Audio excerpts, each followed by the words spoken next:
Daniel was brought to Babylon from Israel as a young boy by King Nebuchadnezzar. When the king took over Israel, he took with him the most intelligent and handsome young men from Israel to help him at his palace. Among these were Daniel and his 3 friends. Daniel was very handsome, honest, and intelligent.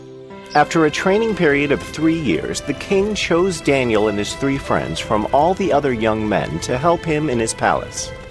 Over time, Daniel earned the king's trust and affection as he helped the king solve many problems and worked very hard for the king. He was known for being wise beyond his years, and he was completely dedicated to his work. After the time of Nebuchadnezzar, another king ruled Babylon, and then another. All the kings who ruled Babylon trusted Daniel and depended on him for carrying out many tasks. Over the years, Daniel earned a very good name among the people of Babylon. He was praised for his intelligence, kindness, and hard-working nature. He understood the problems faced by the people and made wise suggestions that would help them to find a solution. He was a very devout believer of God and prayed 3 times a day without fail. When King Darius came into power, he was so happy with Daniel's services that he gave him all the responsibilities for running the country. The other senior counselors and ministers of the king grew jealous of him as they had to follow Daniel's orders. They met with each other and talked about this often. Babon and Samiel were 2 of the most senior men in Darius's court. They did not like the idea of the king's growing affection towards Daniel. They feared that the king would favor Daniel over them. The king was placing more and more responsibilities on Daniel now, and he consulted only Daniel for solving the issues in the kingdom. The king felt that Daniel had the best possible solution for any problem. The other senior members of the court were becoming afraid that they would no longer be needed by the king and they would be thrown out.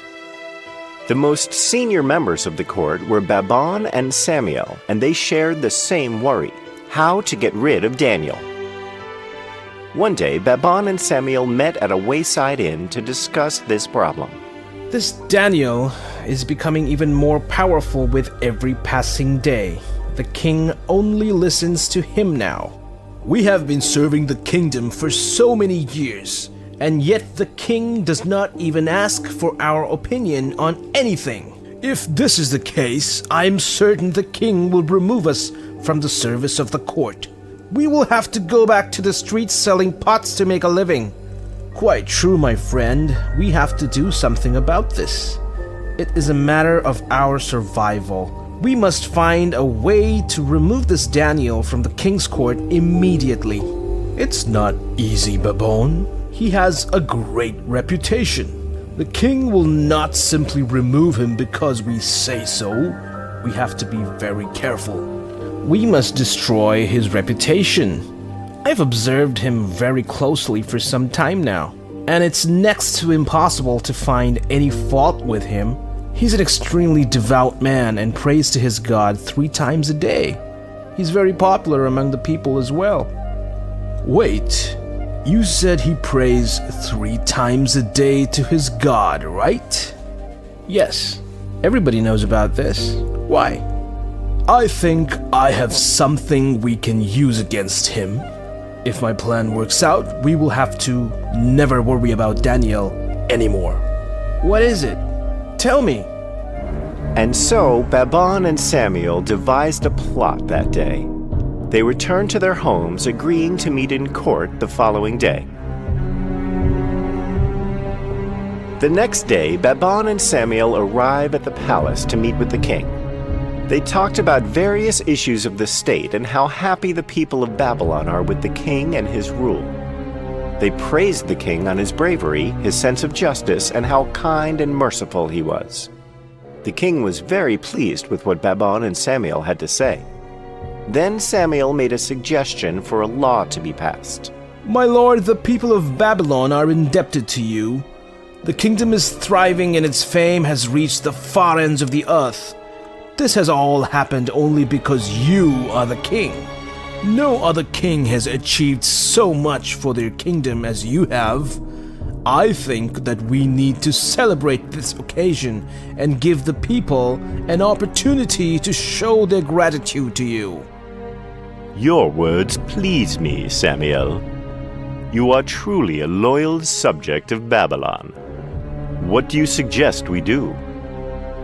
My lord, I'll explain. We have a suggestion that for the next 30 days, all the subjects of Babylon will praise and pray to no other god or man other than the king of Babylon, you, King Darius. Yes, it is a great way to find out who are truly loyal to Babylon and its king.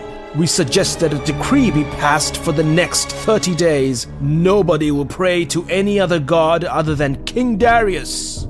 I think that is a wonderful idea, Samuel. You really have proven that you are worthy of your position in my court.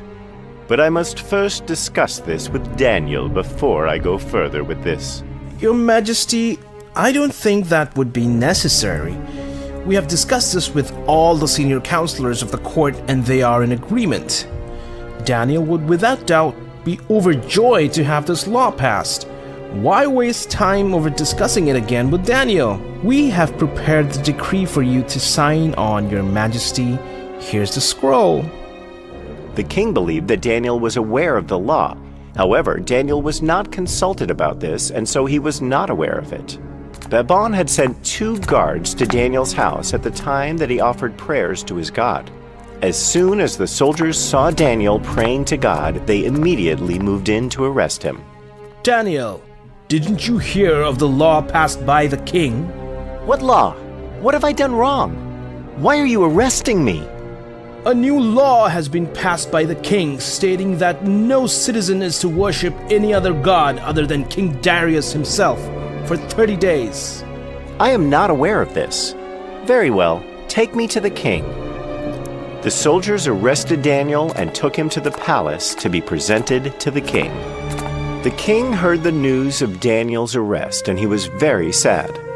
He realized that his senior counselors had been plotting against Daniel all along, but he felt helpless as the law had been passed. Nobody could be exempted from the law once it was written, even the king himself. When Daniel was presented to him by the soldiers, he felt heartbroken. Samuel and Babon were also present at the court. They were happy that their plan was working out as they hoped. Daniel, what have you done? I thought you were aware of this new rule. Do you have anything to say to defend yourself? My lord, Daniel has defied the rule of the kingdom. This is as clear as daylight. Several people have watched him offering prayers to his God. You cannot pardon anybody who breaks the law.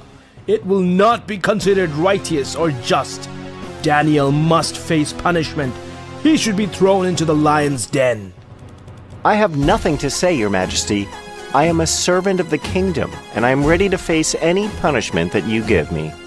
I have no choice, Daniel, but to command that you be thrown into the lion's den. I hope that the God you pray and worship will save you. As soon as the king commanded, Daniel was taken away by the soldiers to be thrown into the lion's den. The king was very sad that he had to send Daniel to his death. That night he could not sleep. He was saddened by the fact that his most favorite servant would be ripped apart by the lions. The next morning, as soon as the sun rose, he jumped from his bed and hurried to the lion's den. He approached the den hesitantly and called out to Daniel hesitantly. Daniel, can you hear me? Did the God that you serve and worship save you? Answer me, Daniel. Are you alive? There was silence for a couple of moments. Yes, Your Majesty. And then Darius heard a voice that made him jump with joy. It was the voice of Daniel. Yes, Your Majesty. May the king live forever. I am unhurt, my lord. The lions did not even touch me. My God sent an angel into the den who shut the mouths of these lions. My God has indeed saved me, for I am innocent." "Soldiers, open the mouth of this den at once. Remove Daniel from the den at once." The soldiers removed the huge boulder that closed the mouth of the cave. Slowly, Daniel stepped out of the cave. There was not even a single scratch on his body. It was truly a miracle. "Daniel, your God is indeed true. He came to rescue you in the most hopeless hour. I am sorry that you had to endure this. Come, let us go to the palace at once."